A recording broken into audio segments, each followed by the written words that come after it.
La estrategia del día es traída para ti por bloomberglinea.com. Muy buenos días, hora de ponernos al corriente. Nada de elecciones ni banqueros. Hoy solo hablaremos de lo que también nos encanta, ¿verdad? Inflación, las diferentes pistas en las que corren Banxico y la Fed, del caso México-Ecuador, ya viene la demanda, el PIB de América Latina, Televisa hace la tarea y ahora cómo Meta quiere distanciarse de Nvidia. No olviden hacer clic al botón de seguir del podcast, activar la campana para que así puedan recibir la alerta de un episodio nuevo cada mañana. ¿De qué estamos hablando? En Estados Unidos, la narrativa es muy diferente a la que vemos en México cuando se trata de la inflación. En el caso del país vecino, este miércoles nos quedó claro que no hay indicios de que va a bajar. Y esto solo significa una cosa: el primer recorte de las tasas de interés por parte de la Reserva Federal no se verá pronto. Mayo no va a ser el mes. Entre analistas, ya ni para qué meternos en las previsiones. Cada vez las patean más hacia el final del año. Vaya, hasta se ha vuelto objeto de meme. Si son dos o al menos uno, todo depende de esas señales que muestren los precios, pero por ahora la inflación general al mes de marzo se ubicó en 3.48% anual. Se aceleró por segundo mes consecutivo. Esto estuvo por encima de la expectativa del mercado, que esperaba verla en 3.42%. Y a tasa mensual también estuvo por encima de lo esperado y ligando 3 meses seguidos al alza.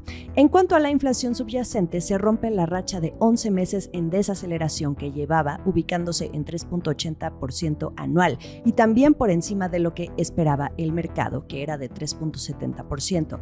Los precios de la energía y los servicios son los dos componentes que no están cediendo. También los alimentos aumentaron ligeramente. ¿Cómo leer todo lo anterior? En palabras de Larry Summers, ex secretario del Tesoro, se debe considerar que el próximo movimiento de la Fed no va a ser un recorte, sino una nueva alza a la tasa. Esto lo dijo Summers a David Westin para Bloomberg Televisión. Además, los datos duros que muestra el índice de precios reafirman lo que el presidente de la Fed, Jerome Powell, ha reforzado las últimas semanas, de que no hay prisa. Pues no, con este último dato de la inflación menos. Con todo y un mercado laboral fuerte que sigue impulsando la demanda de los hogares, insisten desde la Fed que les gustaría ver más pruebas de que las presiones sobre los precios se están enfriando de forma sostenible antes de reducir el rango de la tasa. Y ahora pasemos a México, porque aquí, como les decía, la narrativa es completamente distinta. La trayectoria de la inflación al cierre de marzo refuerza los argumentos de que hay margen para que Banco de México realice más recortes a la tasa de referencia. Un día después de que Banxico inaugurara su ciclo de recortes, ya sea que sea continuo o gradual, les decía que ahora más que nunca tenemos que vigilar de cerca a los precios. Han habido ligerísimos subes y bajas que de cualquier forma obligan a centrarse en los riesgos al alza y en un manejo prudente de la política monetaria, como le han llamado desde la avenida 5 de Mayo, donde despacha la Junta de Gobierno del Banco Central. Al cierre de marzo, la inflación general anual se ubicó en 4.42%, menor a lo que esperaba el consenso de la encuesta que realiza quincenalmente Citibanamex, y contra los últimos datos también es menor. Sobre la subyacente se ubicó en 4.55% anual, también más baja de lo que esperaban los analistas y a cómo se ubicaba en los últimos reportes que publica el INEGI. Sí sube, pero menos de lo esperado por el mercado, y tomando en cuenta que este es el primer dato que tenemos tras el primer recorte a la tasa. Entonces, en este caso, ¿cómo leer esto? En el caso mexicano se refuerza la posibilidad de más recortes, aunque quizá no consecutivos. Pongamos atención a las palabras de la gobernadora Victoria Rodríguez, quien este miércoles 10 de abril tuvo su comparecencia anual en el Senado con motivo del informe de cumplimiento de mandato.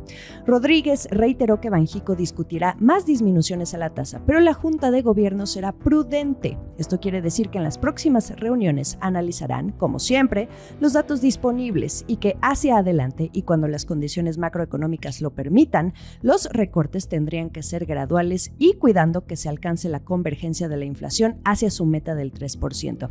Aquí también un apunte importante que hace la gobernadora. Dice que los procesos desinflacionarios no son lineales. Esto se observa en lo que les comenté hace un momento. Desde Banxico han estado observando algunos datos de la inflación que tienen ligeros repuntes, pero luego regresan, lo cual de ninguna manera abre la posibilidad de que exista un proceso de repunte de la inflación que cambie la tendencia. Dice que el avance de la desinflación en 2023 y en lo que va de 2024 ha sido significativo, ya que luego de alcanzar un máximo de 8.70% en agosto de 2022 y ubicarse en 7.82% en diciembre de 2022, la inflación general anual continuó bajando y ya se sitúa en ese 4.42% al cierre de marzo. Bueno, conclusión, la Fed y Banco de México van en sentido contrario. Desde Estados Unidos no ven señales de una inflación que ceda, mientras que en México es más fuerte la creencia de que pese a ligerísimos rebotes, la inflación sí va en descenso. América Latina. Ecuador y México. A estas alturas ya ustedes conocen muy bien la historia. México anunció el rompimiento de sus relaciones diplomáticas con Ecuador luego de que la Policía Nacional irrumpiera en la Embajada de México en Quito para detener al ex vicepresidente Jorge Glass durante el gobierno de Rafael Correa, sobre quien pesaba una orden de captura por presunta corrupción. Los hechos a partir de la noche del viernes 5 de abril avanzaron muy rápido, pero tienen sus antecedentes. Esta crisis diplomática ya se estaba cocinando desde días antes. Paralelo a esto, y a un par de días antes de esa irrupción, el presidente Andrés Manuel López Obrador, en su conferencia de prensa matutina, habló del proceso electoral de Ecuador que fue en 2023, durante el cual fue asesinado el candidato presidencial Fernando Villavicencio, sugiriendo que el magnicidio perjudicó la candidatura de Luisa González, miembro del partido cuyo líder es el expresidente Correa, y que dio paso a la victoria del hoy presidente ecuatoriano Daniel Noboa, quien por cierto apenas esta semana, mediante un comunicado, defendió la irrupción de las fuerzas policiales a la embajada mexicana. Pese a que la gran mayoría, si no es que todos los países de Latinoamérica y Norteamérica, así como organismos regionales e internacionales, condenaron esta acción, Noboa justificó el actuar de su gobierno al tener que tomar decisiones excepcionales para proteger la seguridad nacional, rechazando cualquier inmunidad a criminales, delincuentes, corruptos y narcotraficantes. Así lo expresó. Es justo en lo que menciona donde se ha centrado la discusión pública, el que México haya otorgado asilo a una persona con historial criminal y órdenes de aprehensión, si se puede o no se puede, y por otra parte, la línea tan delicada que cruzó el gobierno ecuatoriano de transgredir los límites de la Embajada de México. Es una discusión en la que no estaremos profundizando hoy, pero que hay que mencionar. Desde la misma noche del 5 de abril se hicieron las gestiones necesarias para regresar al personal mexicano, que ya está aquí, mientras que la canciller Alicia Bárcena dijo que fue violada la Convención de Viena sobre Relaciones Diplomáticas y que México recurrirá a la Corte Internacional de Justicia para denunciar la responsabilidad de Ecuador por violaciones al derecho internacional. Esto será este mismo jueves 11 de abril. Por cierto, a López Obrador no le encantó la reacción que tuvieron sus socios comerciales, Estados Unidos y Canadá, dos países que tardaron en emitir una postura el fin de semana, y cuando lo hicieron, en resumidas cuentas, fueron muy neutrales. Pedían que tanto México como Ecuador arreglaran sus diferencias, pero AMLO dijo que después de dar a conocer un video de cómo fue que los policías irrumpieron en la embajada, Estados Unidos endureció su postura. Agrega que espera que pronto Canadá haga lo mismo. Por cierto, México también acudirá a otras instancias internacionales como la Asamblea General de la Organización de las Naciones Unidas, la ONU, para exigir una resolución en protesta. También organismos regionales e internacionales como la Organización de Estados Americanos y la CELAC están teniendo reuniones estos días para definir cómo proceder contra el actuar de Ecuador. América Latina está viviendo tiempos muy interesantes y esto se mira a través de la actitud de los líderes de las principales economías de la región. Para unos casos, como la democracia en las elecciones en Venezuela o bien las declaraciones incendiarias que a veces tiene el presidente de Argentina, Javier Milei, hay bandos. Sobre la injerencia del presidente de México en asuntos de otros países también hay reclamos, pero en este caso, la gran mayoría condenó el actuar de Ecuador. Tiempos interesantes, pero eso será otro tema digno de su propio espacio de análisis. Esto es el dato del día. Ya que estamos concentrados en América Latina, el Banco Mundial ajustó a la baja sus proyecciones de crecimiento para la región y ahora espera que el PIB se expanda solo un 1.6% este 2024. Esto es por debajo del 2.3% que estimaban en enero. Sí, es un bajón considerable.